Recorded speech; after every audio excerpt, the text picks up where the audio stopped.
Bodoland culture centre रामफल बिलनि बाख्नायथाव हाबाफारि आसाम सोरखारनि बिथोन बायदियै बड'लेण्ड कालचार सेन्टार रामफल बिला गोलोम बोथोरनि बन्द'खौ नोजोर होनानै हारिमु दोरोङारि फोरोंथाय मावबादा खुंफुंदों। गोलोम बोथोर बन्द'नि समाव 15 साननि थाखाय हारिमु दोरोङारि फोरोंथाय मावबादाखौ दिनैनिफ्राय जागायबाय बड'लेण्ड कालचार सेन्टार रामफल बिल। बे मावबादा फोरोंथायाव बर'नि गुबुन गुबुन दोरोङारि दामनाय देनाय मोसानाय सावगारि आखिनाय हाबाफारिफोरखौबो लानाय जादों होननानै बड'लेण्ड कालचार सेन्टार रामफल बिलनि आफादगिरि बारलाम्फा नार्जारिया फोरमायदों। लोगोसे फोरमायबावदों दि बड'लेण्ड कालचार सेन्टार रामफल बिला सिगां समनिफ्रायनो गोबां मावबादा खुंफुंनानै फोरोंथाय होबोदों आरो हारिमुखौ गोजौ फारसे सिनायथि होनो थाखाय ओनसोलाव थानाय गामिफोरनि उन्दै उन्दै फरायसाफोरनि बाहागो लानानै गोबां रोंखा राखा जानायखौबो नुनो मोन्दों होननानै आफादगिरि बारलाम्फा नार्जारिजों लोगोसे दिथागिरि बिथांमोनहा मिथिहोदों।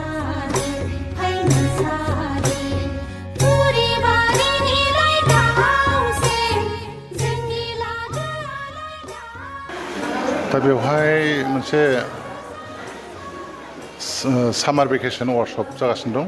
दा बेयो जोंनि आसाम कालचारेल एफेयार्सनिफ्राय बे मोनसे प्रजेक्ट सेमोनबो जादोंमोन, सेमोन सेरफांगुरियाव जादोंमोन जोंनि दतमा एलएसियाव। दा देग्लायहाय दतमा एलएसिना रामफल बिल हायार सेकेन्डारि स्कुल आरो बे बाहाय जादों दिनै 1 तारिख जुलाइ आरो बे 15 तारिख जुलाइसिम जागोन। दा बेवहाय स्पेसियेलि जोंनि क'क्राझार डिसिनिफ्राय गासिबो इनिसियेटिभखौ लादों, लोगोसे क'क्राझार डिस्ट्रिक्ट कालचारेल सेन्टार बेवहाय इनिसियेटिभ लादों। दा बे हिसाबै जों बेवहाय साथाम बाहाय अर्गेनाइजार, लोगोसे इन्सट्राक्टर हिसाबै सानै उफुबाला आरो फानजा नार्जारि, उफुबाला मोसाहारि बिसोर सानैखौ लानाय जादों आरोखि। दा जोंना बेहाय माने 2 नं माने बुंनो थाङोबा दतमा आरोखि जोंना एलएसि गोलैयो। दा बिदिनो जोंनाव गासै क'क्राझार डिस्ट्रिक्टआव 4 एलएसि दङ, जेरै गसाइगाव, परबजरा, बावखुंग्रि, क'क्राझार बिदिनो। दा बेहाय गासै मोनफा मोनफा जागोन आरोखि। दा बर' बागुरुम्बा हिसाबै जोङो जोंनि बेवहाय जाहैबाय, बेनिफ्राय गसाइगाव बाहाय लानाय जादों आरोखि। परबजरायाव बिदिनो राभा मोसानायखौ लानाय जादों आरो बिदिनो गुबुन गुबुन बिदिनो मोसानाय आरोखि। दा मोजां मोनदों दिनैहाय नैबे हाबाफारिनि गेजेरजों गरम बन्द'आव जोङो बागुरुम्बाखौ जों गथ'फोरखौ फोरोंनो मोनगोन। ओमफ्राय स्पेसियेलि 30 जन 30सा माने स्टुडेन्टफोर दङ आरोखि। दा बेहाय बागुरुम्बाजों लोगोसे बेहाय पयेट्रि रिसाइटेसन बा खन्थाइ आवरायनाय, लोगोसे सावगारि आखिनाय, लोगोसे ड्रामा बे साबजेक्टआबो दंफैयो। दा मा रोखोम बेफोरखौ जों लानो टाइम मोनगोन ना मोना बेखौ जों बुंस'नो हायाखै, थेवबो जों फोरोंलांनो नाजागोन। दा बेनिफ्राय बेखौ टाइमा जोंना 12टानिफ्राय 5टासिम बेलासिनि। लोगोसे जों गथ'फोरनो रिफ्रेशमेन्ट जों जाहोबाय थागोन। लोगोसे मालाबा भिआइपिफोर फैयो आलासिफोर, अब्ला जों ओंखाम जानायबो बेब'स्थाबो खालामनाय जादों आरोखि। दा नंखायनो आसा खालामो बे बोथोरा जाहाथे मोजां मोजां बारग'लाङो, बयबो गथ'फ्रा मोजाङै फैयो, बयबो रोङो। खारन जोंहा आसाम गभर्नमेन्टनिफ्राय माने बर'नि बागुरुम्बा मोसानायखौ मोनसे गिनिस रेकर्ड खालामनो थाखाय माने 20,000 बा 50,000 बिदि खालामनायनि खोथा दङ। दा बेफोरनि गेजेरजों जों संख्याखौ बारायनो हायो आरोखि। दा जोबोद मोजां बे प्रग्रामा। जों ओंखायनो आसाम गभर्नमेन्ट लोगोसे क'क्राझार डिस्ट्रिक्ट जों आरो क'क्राझार जिल्ला माने कालचारेल सेन्टार जों लोगोसे माने बिटिआर सरकार जों माने गोसो गोरबोजों रोजा रोजा साबायखर आरो गाहाम हामलायनाय हरो आरोखि बे सुबिदाखौ होनायनि थाखाय। दिनैनि बे दैज्लां बोथोरनि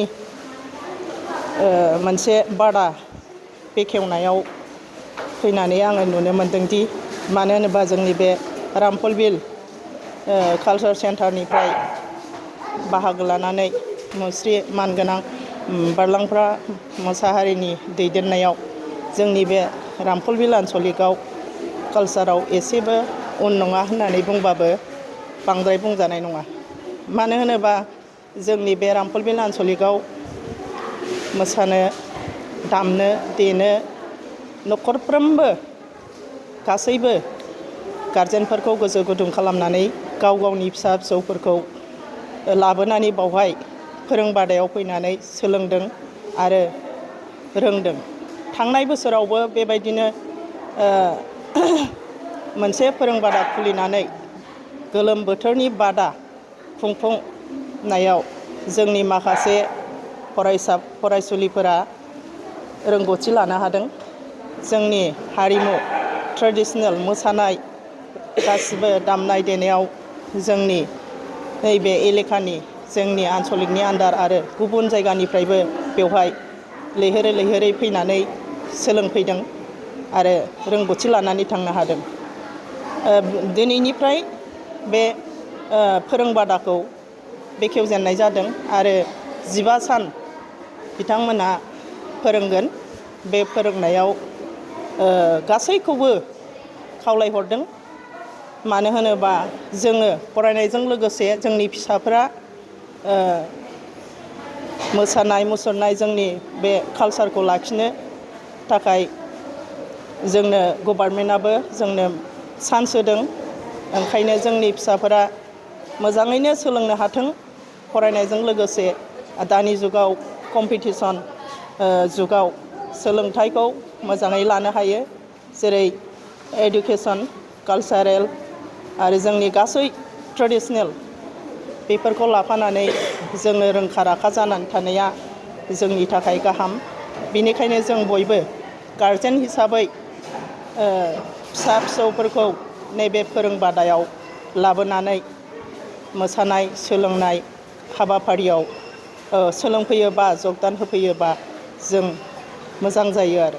खुलुमबाय, आंनि मुङा उपबाला मुसाहारि। आंनि गामिया जाहैबाय बालाथङा आरो सेरफांगुरि आरोखि। ओमफ्राय दा आंथ' फोरोंबोबाय थादों बयखौबो। ओमफ्राय आंनि सोलोंजेननायनिफ्राय आं बुंनोसै, आं उन्दै समनिफ्राय सोलोंजेननाया आं क्लास 6मोन। 1995निफ्राय आं सोलोंबोदों बे बारलांफा सारजोंनो। आंनिया सिगां गुरुआ जाहैबाय, बेखौ आं बुंनांगोन दिनै आं मिडियानि गेजेराव फैनाय हिसाबै। आंनि सिगां गुरुआ जाहैबाय धनन्जय बरगयारि। बेनिफ्राय सेकेन्ड गुरु हिसाबै दा आंना बारलांफा सारानो। दा बेजोंनो थानानै आङो सोलोंबोनानै आङो दा फोरोंनो हानायसिमाव फैबाय। फोरोंबोनानै दासिमबो आङो हाबा जानानैबाबो फोरोंगासिनो दं। आरो सारमोननि अननायजों आङो बे फोरोंनायनि लामा एबा हाबाफारिखौ आं मोनगासिनो। आरो बिदिनो आङो फोरोंनानै दा सेन्ट्रेल हारिमु आफादावहाय इन्सट्राक्टर महराव आङो दङ, दा फोरोंगासिनो। आरो बेजोंनो लोगोसे दा फोरोंनानै जोंना बे लेखा महराव फैबाय आरो। फैनाय हिसाबै दा सेन्ट्रेल हारिमुनिफ्राय जोंनिया लेखा बिजाबाव फैनाय लोगो लोगो फाइन आर्टस कलेजाव आजावजानाय जाबाय बे जोंनि मोसामुवा आरो फक मोसामुवा। जे बयबो सोलोंनो हागोन, आं बुङो बयखौबो बर' फिसा हिसाबै बयबो सोलोंनांगौ, रोंनांगौ गावनि जाथिनि ट्रेडिसनखौ आरो जायनो सोङो बेनो खोन्थानो हानाय बिदि जानांगौ आरो। दा बयबो सोलोंनो हागोन। डिग्री कर्स हिसाबै दा सोलोंथाइ होदों, सोलोंथाइ लानायाव बयबो लानांगौ, आं बेखौ आसा खालामो। दा नैबावहाय गरम बन्दनि नामाव आसाम सरकारा खुंनो थांदों 15 दिननिया वार्कशप आरो। बेवहाय आंखौ फोरोंगिरि हिसाबै सारमोनहा हांख्रायनायलाय आं फैदों। आरो आंजों लोगोसे दङ नै आंनि बिनानाव पान्जा नार्जारि आरो सारमोनहाथ' थाबाय थाखागोनखा।